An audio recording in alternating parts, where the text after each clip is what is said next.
السلام علیکم ورحمۃ اللہ وبرکاتہ۔ ناظرین، آج ایک اہم ویڈیو کے ساتھ آپ کے سامنے حاضر ہوئے ہیں۔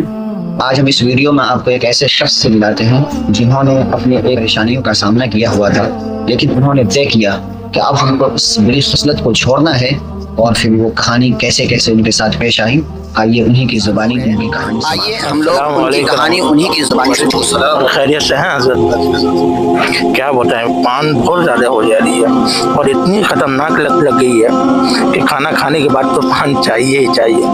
کوئی ایسا ترکیب بتا دیجیے جس سے یہ لت ختم ہو جائے۔ السلام ورحمۃ اللہ حضرت۔ کیا بتاؤں، مجھے بھی یہ چیز کی لت اتنی خطرناک تھی حضرت، کیا بتاؤں، یہ پان کا لت ہوتا ہے اور خیرنی تمباکو کا اتنا خراب ہوتا ہے۔ میں بھی اس لت میں اتنا زیادہ مبتلا تھا کہ ہر منٹ پہ نا مجھے خیرنی چاہیے تھا، اور اتنا خراب عادت بن گیا تھا کہ کسی کے سامنے بھی خیرنی لگا کے کھانا شروع کر دیتا تھا، تو یہ اپنے آپ کو ایک اچھا نہیں لگتا تھا، دل کرتا تھا یہ چیز عادت کب چھوٹ جائے۔ جیسے آپ پان کے بارے میں بولے نا، جیسے پان کی عادت جو ہے ہمارا بہت خطرناک ہے اور چھوٹتی نہیں ہے اور اچھا نہیں لگتا ہے۔ یہ لت مجھے خیرنی سے ختم ہو گئی آپ کی اتنی خطرناک لت؟ کیا واقعہ ہے کہ ماشاءاللہ ایک دم سے ہی چھوڑ دیے؟ یہ تو بہت سوچنے والی بات ہے کہ اتنی خطرناک لت لگے پھر اس کے بعد چھوٹ جائے۔ ہم لوگ تو پریشان ہو جاتے، کیسے چھوڑیں گے کیسے چھوڑیں گے؟ بتائیے کچھ کیسے آپ سنیں گے نا تو آپ بھی سوچیں گے کہ کیسے، کتنی بڑی کمال کی بات ہے کہ آپ نے چھوڑ دیا۔ حضرت میں یہاں سے جب نکلا تھا تو مکہ کے اندر جب میں گیا تو عمرہ کیا، عمرہ کرنے کے بعد جو ہے ہم لوگ ایسے ہی نکلے دوسرے دن، تو ہمارے ایک گاؤں کے تھے، بہت معتبر آدمی تھے، مولانا رضوان صاحب، انہوں نے دعوت کی ہے، تو بہت بہترین جو ہے نا کھانا بنائے تھے ماشاءاللہ، اور کھانا بڑا عمدہ تھا۔ تو کھانا کھانے کے بعد جو ہے نا اس کے بعد تمباکو کے بغیر رہا نہیں گیا، تو وہاں لت جو ہے بہت عادت بہت خراب ہوتی ہے۔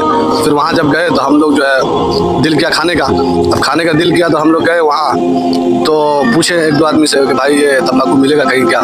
بولا نہیں بھائی یہاں تو نہیں ملے گا، پیڑ یہاں دیکھے گا تو آپ کو پکڑ کے اندر ڈال دے گا، یہ ہے وہ ہے۔ ہم لوگ بولے بھائی کچھ تو بتاؤ یار، اس کا عادت بنی۔ تو بولے کہ ایک جاؤ باہر میں جو ہے نا ایک گاڑی میں بیچ رہا ہوگا اور وہ لوگ چھپا کے بیچتا ہے، تو ایک بار جا کے دیکھو بات کرو۔ جب وہاں گئے ہم لوگ تو بولے، تو پوچھے تو بولے بھائی 75 ریال کا جو ہے نا ایک پیک۔ یہ حضرت 75 ریال انڈین پیسہ تو بہت زیادہ ہی ہو گئی، اتنی مہنگی؟ اللہ اکبر۔ پھر کیا کیا؟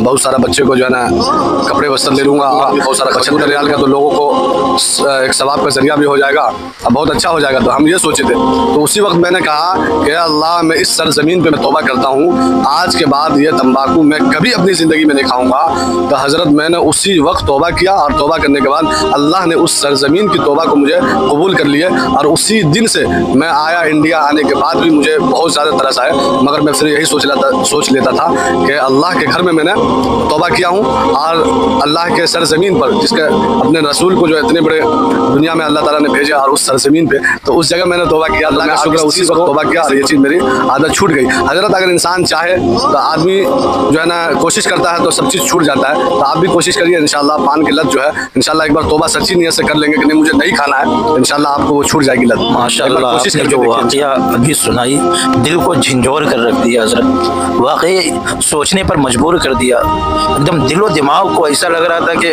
چھو گیا واقعہ، بہت زبردست کہ آپ نے سچی توبہ کہاں، وہ بھی کعبۃ اللہ کے سامنے آپ نے کی، اور ماشاءاللہ چھوٹ گیا۔ انشاءاللہ ہم بھی کوشش کریں گے کہ جتنا جلدی ہو سکے اللہ کے گھر میں بھی ہو سکے انشاءاللہ اس کو چھوڑ دیں، انشاءاللہ توبہ استغفار پڑھیں گے۔ ماشاءاللہ بہت بڑی بات ہے۔